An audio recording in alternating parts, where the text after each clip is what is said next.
Welcome to the Innovation Squadcast. If you are looking for a podcast about instructional strategies enhanced by technology, you came to the right place. In our conversations, we will talk with tech experts, share ideas and strategies to help you build your toolbox with tools that you can use in your class immediately. Welcome to Innovation Squadcast, and thanks for making this part of your educational PD journey. First-time listeners, welcome, and for our returning listeners, welcome back. We are glad you're here because today we are talking microbits. Microbits are these little tiny microprocessors. Is that basically the best way to kind of describe them? They're a pocket-sized computer that introduces you how software and hardware work together. It has an LED light display. It has buttons, sensors, and other input and output features that you can program and you can physically interact with. And then the latest microbits, which is the ones we have, also have some sound sensing and some playback capabilities as well. And so I am Jimmy Kate. Phil Sheridan. And we are excited to be able to bring you microbits today. But before we get started, let's pause for this week's tech tip.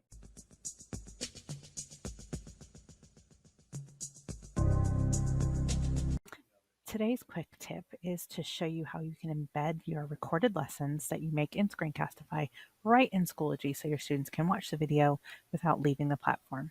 So what I'm going to do is I'm going to go to my Screencastify videos. I'm going to just go ahead and open one of these. Here's my video, and at the top right hand side I'm going to click copy share link. Before I actually share it, I'm going to make sure that right here it does say anyone with the link. If that's not what the sharing setting is, you can change it here, either be anyone in my organization or anyone with this link. And if you want to see who actually watches it, you can click my email address so that way it will record who watches the video. If you want to keep this for most of your videos, just click that little box that says save as default setting and click save. So I'm going to scroll down, and right at the bottom it says export video. And I don't see my embed option here, so I'm going to click on more options. And right here it says get embed code. So then I copy this embed code. Now I'm going to go over to Schoology, and I am going to pick a class. I'm going to add materials, and then I'm going to go ahead and add page.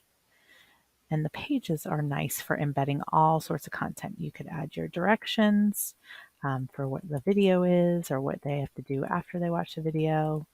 And then I'm going to click on the two little dots over here. It says to switch to HTML. I click that, and I'm going to just hit return since I already have some text in there. And I'm just going to click paste, and you will see an iframe link there. I'm going to click create. And then I can see that I've got my text here and I can see a video here. I'll give it a title. I'm going to click create.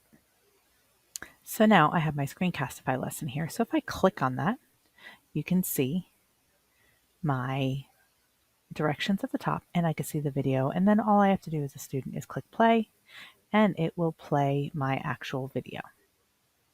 Hope you enjoyed that tech tip. And so I gave a little introduction on microbits, but really, like, what is a microbit? And just kind of go into the background of how you got started and what then how we're going to be able to apply this. Is what we're going to go over today is how we can apply this to the classroom as well. So a lot of coding that we do with students that students do is it just takes place on the screen, and there's simulators and things like that to let them see whatever they're coding, how it would be in the real life, real world. Correct, but anytime we can offer up a solution where they can use their technology, their Chromebooks, but then take it from what's on the screen to in hand, I think is really, really valuable. Correct. Yeah. And it helps make deeper connections to what it is that they're doing. Why is coding so important? And the microbit is just super versatile. It's inexpensive. It's less than $20. Nice. It can integrate and support a wide variety of areas of curriculum and projects and all kinds of things. And that's what I love about it. It's not like just like a one-trick pony. Yeah, it has a lot of different components to it, right? And we've got some coding devices that are out there that are really cool, but once you've coded with them for a little bit, you're kind of like, well, that's it. Like, what do I do with it? Right. I don't think that with something like a microbit, it'll be a long time before you run out of possibilities to do it, what you could do with it, I love, for me as an innovative learning coordinator, we're always on the hunt for the opportunity to innovate in the classroom. Correct. Yes. And I was having a conversation with a teacher a couple weeks ago. It was an ag teacher, and we're just talking microbit stuff and how it has sensors and things. And she said, well, does it have soil moisture sensor? I said, well, hold on, let me check and see. I knew it didn't have one built directly on there, Mm-hmm. but what I love about these is let's check it out. It's so versatile. I don't answer with a yes or no all the time. Right. It's like, let's check it out. So go into microbit.org, which we'll have that, in the show notes. Yep. Link in the show notes. Yep.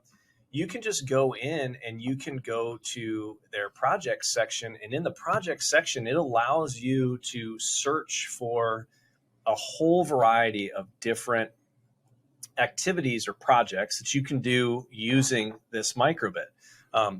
Right out of the box, exactly as it comes without, a lot of accessories or anything like that for it. Right. So we just went in and we looked and we did a search real quick, and we found a soil sensing project where essentially what it is they take the microbit, they have to have the battery connected to it so it can power itself up, and then two just like regular nails. Okay. Down in the soil with a couple with wires coming off of Mm-hmm. each. The wires plug specifically into a certain input part of the board. Yeah. On the board, all shown very self-explanatory in the project that microbit.org offers. And then, of course, the coding comes in. Right. So now you code the bit on how to, read the soil moisture. And it was like, that's really great. So then the conversation continued. She's like, well, I wonder if there's a way that we could program it to water it. And sure enough, an extension activity was no way. Yeah. Using the microbit to, create a watering device. And all it was, of course, it wasn't everything that you could use just right out of the box. You had to have it's just a little servo motor, something that can turn. And they showed exactly how you can take a cup of water, put it next to your plant, and then it's got a spoon. Yeah. And it would just, when the soil moisture got down below, right.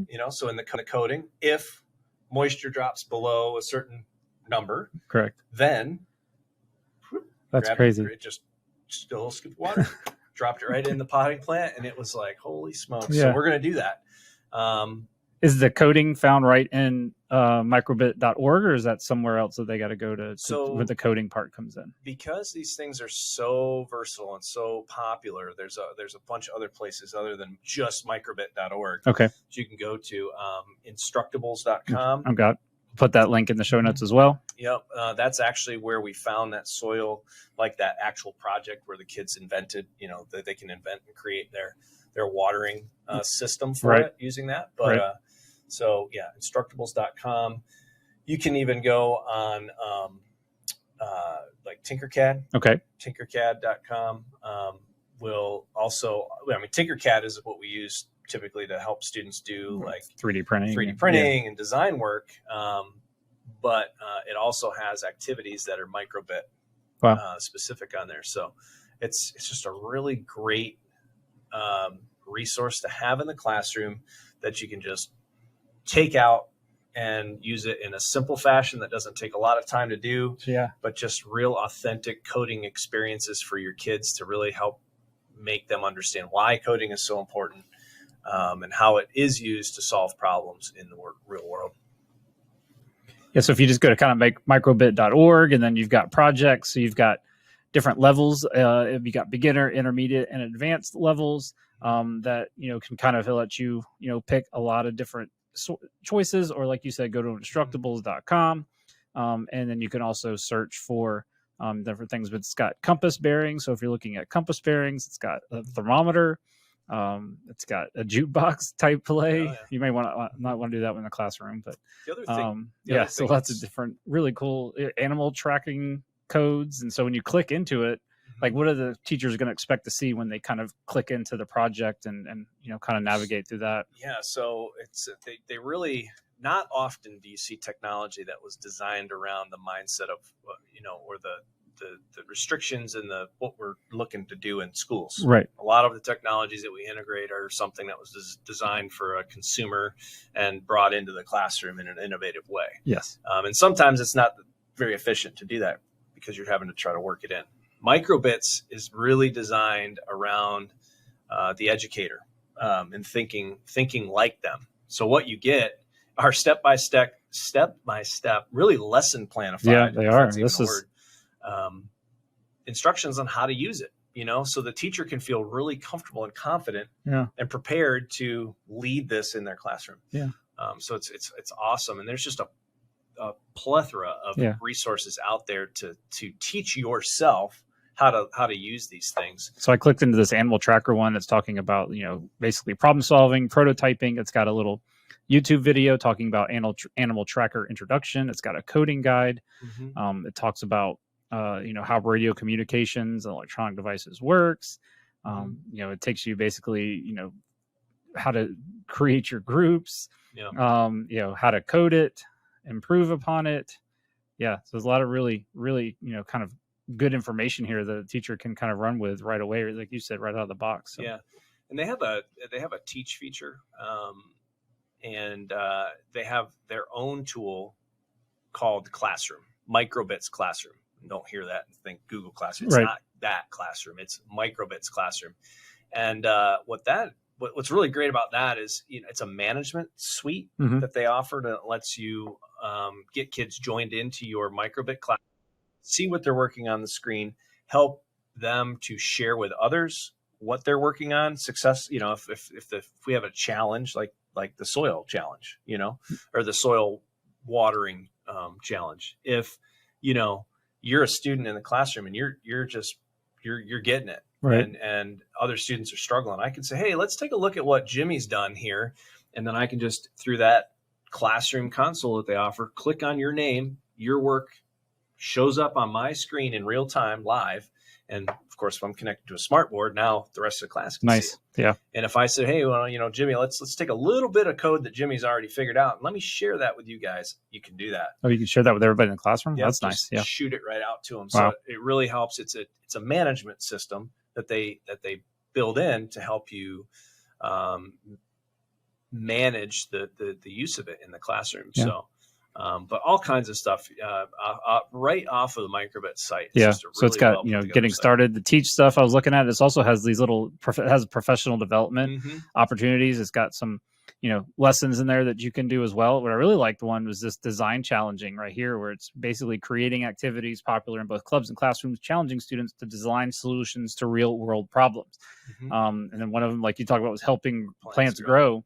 You click on it and then you look up the details, and it basically tells you the age group, tells you the different type of activities, what you're going to need, summary, curriculum links, the different activities. So really, really kind of cool stuff that you can also search for to really kind of bring in some design challenging.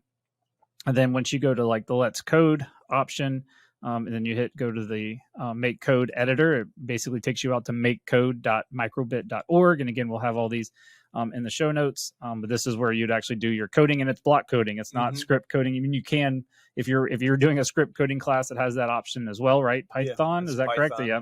But then also you have the block coding, and block coding is simply just taking that someone's already written the written code for you, created a nice block, allows you just to drag and drop, and then make some changes based off of whatever it is that you need there. So. Which is, an important thing to mention, that it does use block coding, because, block coding is used on a variety of things. I'm looking across the room here and I see, our Dash robots that uses block code. Yep.